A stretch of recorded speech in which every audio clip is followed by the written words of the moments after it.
बोलिए प्रेम से श्री सद्गुरु महाराज की जय। श्री सद्गुरु महाराज की जय। श्री सद्गुरु महाराज की जय।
अपने निवास में निवासित गुरु चरण सेवी परम पूज्य स्वामी प्रमोद जी महाराज की पावन चरणों में कोटि कोटि शरणवन।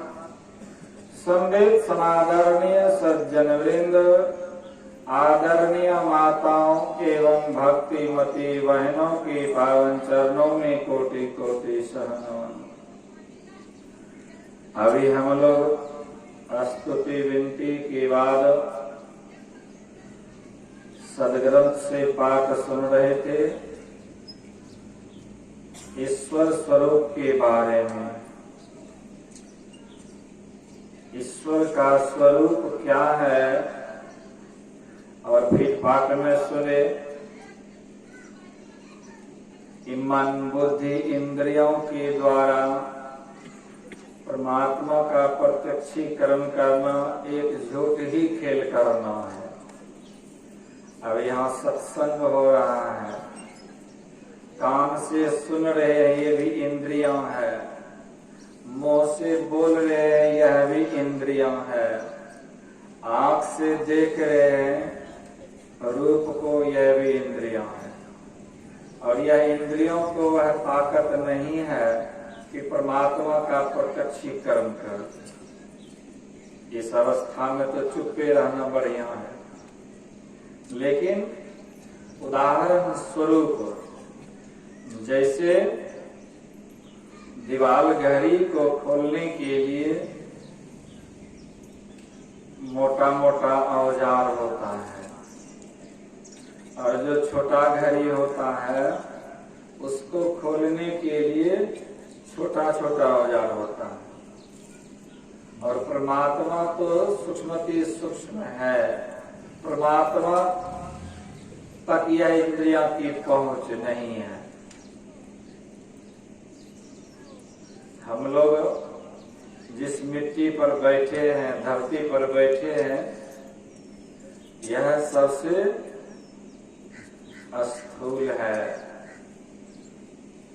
इससे सूक्ष्म इसके अंदर जो जल है, उससे भी सूक्ष्म उसके अंदर जो आग है, उससे भी विशेष सूक्ष्म जो हवा है, और उससे भी विशेष सूक्ष्म आकाश है। ये 5 तत्व परमात्मा ने बनाया है। अब 5 तत्व का शरीर भी है। तो मिट्टी को हम आंख से देखते हैं, जल को भी देखते हैं, अग्नि को भी देख लेते हैं, लेकिन हवा दिखाई नहीं पड़ती है। विचारणीय विषय है कि जिस हवा को हम इस आंख से नहीं देख सकते हैं, और जिस परमात्मा ने उस हवा को बनाया है, वैसे भी विशेष सूक्ष्म है, उनको हम इस आंख से कैसे देख सकते हैं? और उससे भी विशेष सूक्ष्म है आकाश। आकाश तो दिखाई नहीं पड़ता है। ये 5 तत्व को परमात्मा ने सृजन किया है। ये 5 तत्व का सूक्ष्म रूप क्या है? यह स्थूल रूप है। मिट्टी, जल, अग्नि, हवा और आकाश।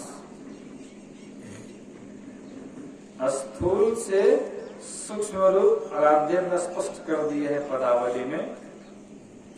पीली, नीली, लाल, सफेदी, स्याही, सन्मुख माने सामने आता है। जिस मिट्टी पर बैठे हैं, आंख से देख रहे हैं, इसका सूक्ष्म रूप जो है वो दिखाई नहीं पड़ रहा है। मिट्टी का रंग कैसा है? इसमें जल व्यापक है, जो जितना सूक्ष्म होता है वह उससे विशेष पतला होता, सूक्ष्म होता है। वह अपने से नीचे वाले स्थूल में व्यापक होकर अपना स्थान उससे ऊपर रखता है।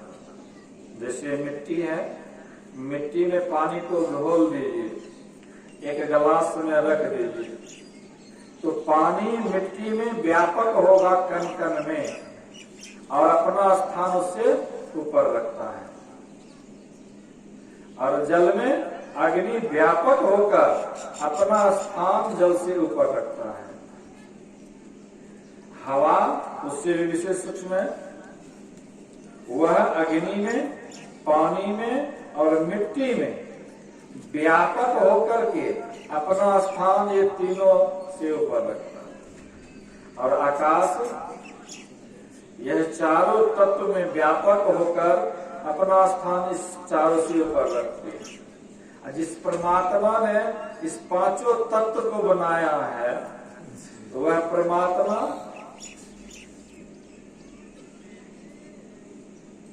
पांचों तत्व में व्यापक होकर और 5 तत्व से अपना स्थान अलग रखते हैं।